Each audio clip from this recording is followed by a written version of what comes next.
అందరికీ నమస్తే. Welcome back our channel. శివాయ గురవే నమః. అందరికీ గురు పూర్ణిమ శుభాకాంక్షలు. మనకి మొదటి గురువులు మన తల్లిదండ్రులు. నా మొదటి గురువైన మా అమ్మ.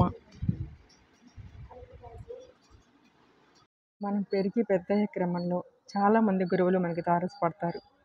వాళ్ళందరిలో కూడా మనకి ఇష్టమైన గురువు ఒకళ్ళు ఉంటారు. ప్రతి ఒక్కరి జీవితంలో ఉంటారు కదా. అలా నా జీవితంలో నేను ఇంటర్మీడియట్ చదువుకునేటప్పుడు మా ఫిజిక్స్ సార్ అండి. అనుకోకుండా ఒకరోజు ఒంగోలు రైల్వే స్టేషన్లో సార్ కనిపించినప్పుడు దిగిన సెల్ఫీ అండి ఇది.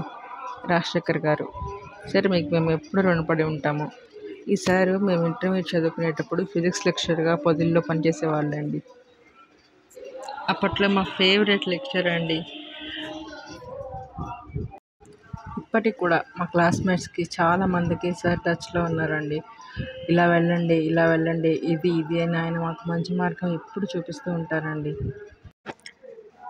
నాలాంటి ఎంతోమంది విద్యార్థులకి ఫేవరెట్ లెక్చర్ అయిన మా రాజశేఖర్ సార్కి గురు పూర్ణిమ శుభాకాంక్షలు. Thank you sir.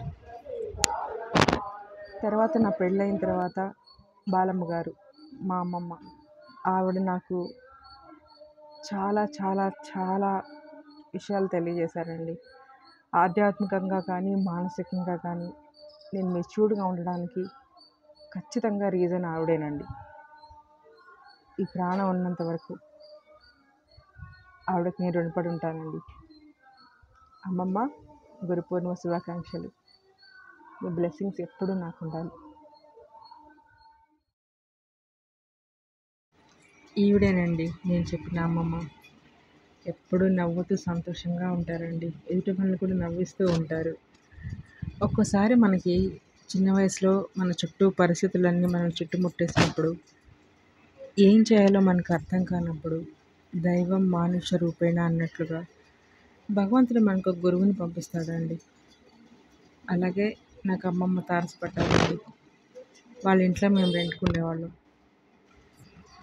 ఆవిడ నాకు ప్రతి విషయంలోనూ తన అనుభవాన్ని చెప్తూ జీవితం అంటే ఏమీ లేదు, 80 ఏళ్ళ ఈ జీవితంలో నేను తెలుసుకుంది సంతోషంగా ఉండడమే జీవితం అంటేనే సంతోషమని ప్రతి సందర్భంలో నాకు ఎప్పుడు తోడుగా నిలిచారండి.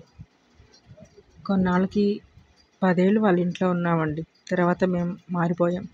కానీ ఇప్పటికీ ఆవిడ నేను కలుసుకుంటూనే ఉంటామండి. వాళ్ళు ఈ ఊరు దాటిపోయినా సరే ఈ ఊరు వచ్చినప్పుడల్లా నాకు ఫోన్ చేస్తారండి. ఇప్పటికీ వెళ్ళి మేము కలుసుకుంటూనే ఉంటామండి. అలాగే ఏదన్నా అయోమయమైన సందర్భం ఎదురైనప్పుడు అమ్మమ్మ అంటూ ఆవిడకి నేను తప్పక ఫోన్ చేస్తాను. ఆవిడ నాకు తప్పక సపోర్ట్ చేస్తారండి.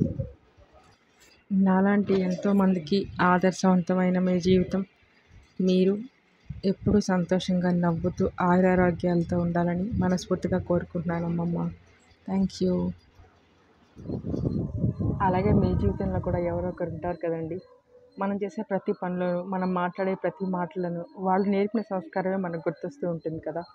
అలాగే మీ జీవితంలో ఉన్న గురువుకి మీరు ఫోన్ చేసి మాట్లాడండి, విషెస్ చెప్పండి.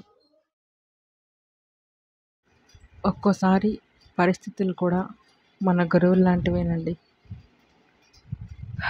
పరిస్థితులు మంచివైనా చెడ్డమైనా మనకి ఏదో ఒక పాఠాన్ని నేర్పించే వెళ్తాయండి.